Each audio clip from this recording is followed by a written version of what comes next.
Sports Trivia. Si Cassius Clay Jr. ay ipinanganak noong January 17, 1942. Dating 3-time World Heavyweight Champion at tinaguriang greatest heavyweight boxer of all time. Noong amateur pa lang siya, nanalo ng medalyang ginto sa light heavyweight division sa 1960 Summer Olympics na ginanap sa Rome. Pero bago natin ituloy ang kwento, balikan natin ang tanong. Kilala mo ba si Cassius Clay na isang alamat sa boxing? Tinanong natin ang ilang mga kababayan kung kilala nila ito.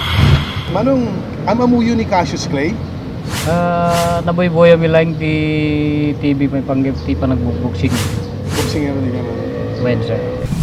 Cassius Clay. Oh, hindi malaki pa tayo? Si Muhammad Ali. Mangilan-ngilan lang ang nakakakilala. Oo, si Muhammad Ali. Cassius Clay. Tapos nagpunta ng Muslim, naging Muhammad Ali. Kung hindi mo kilala ang sikat na boksingerong ito, it's either bata ka pa o hindi ka lang talaga palabasa tungkol sa sports. Yan ang dahilan, kaya meron tayong Sports Trivia. Ito ang sagot ni Manong Leonito ng Santo Domingo. Amuya ka di Manong, ano gusto nga naga ni Cassius Clay Ratan? Tiyab mo kasi kay Muhammad Ali. Ni Cassius Clay, boksingero nga mabubuyak ti TBD.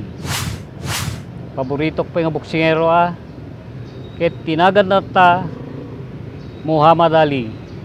Dahita ti Sports Trivia. Originally known as Cassius Clay, he changed his name after joining the Nation of Islam in 1964.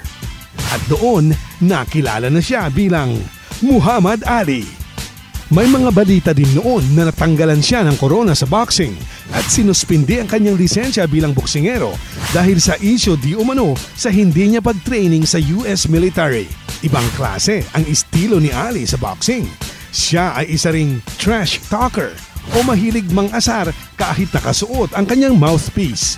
Aniya, strategy niya ito. Ang kanyang boxing record ay 56 wins, 37 by knockouts, at meron lang 5 talo. Malapit din si Ali sa puso ng mga Pilipino, lalo na noong naganap ang pinakamalaking boxing event sa bansa na tinawag na Thrilla in Manila noong October 1, 1975. Mga ilang linggo lang ang nakakaraan nung ipinagdiwang ni Presidente Marcos ang kanyang kaarawan. Ang nasabing laban ay ginanap sa Araneta, kung saan nagharap sina Muhammad Ali at Joe Frazier sa ikatlong pagkakataon. Bago nagumpisa ang laban, inalaska pa ni Ali ang kanyang kalaban nang sinabi niya ito. Ang tinutukoy na gorilya ay ang kanyang kalabang si Joe Frazier. Pagkatapos ng 14 na round, hindi na ipinagpatuloy ni Frazier ang laban nang halos nakasara na ang mga mata niya dahil sa lakas at bilis ng suntok ni Muhammad Ali. Pagkatapos noon, ginamit pa ang pangalan ni Muhammad Ali nang may naipatayong mall sa bandang Cubao, Quezon City. Sa kanya nakuha ang pangalang Ali Mall.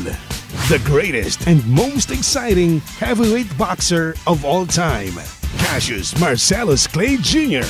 o Muhammad Ali sa ating Sports Trivia. Dito lang sa Game Time. Kay bilis talagang sumuntok ni Muhammad Ali kasing bilis ng paglipas ng oras. Hudyat na patapos na naman ang isa na namang edisyon ng Game Time. Until next time, remember, if you've got a time, we've got a game. It's Game Time on Core TV.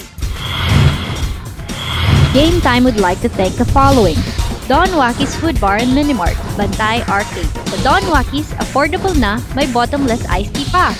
Luisa Trading, Quezon Avenue, Vigan City. University of Northern Philippines. Maxine's Boutique.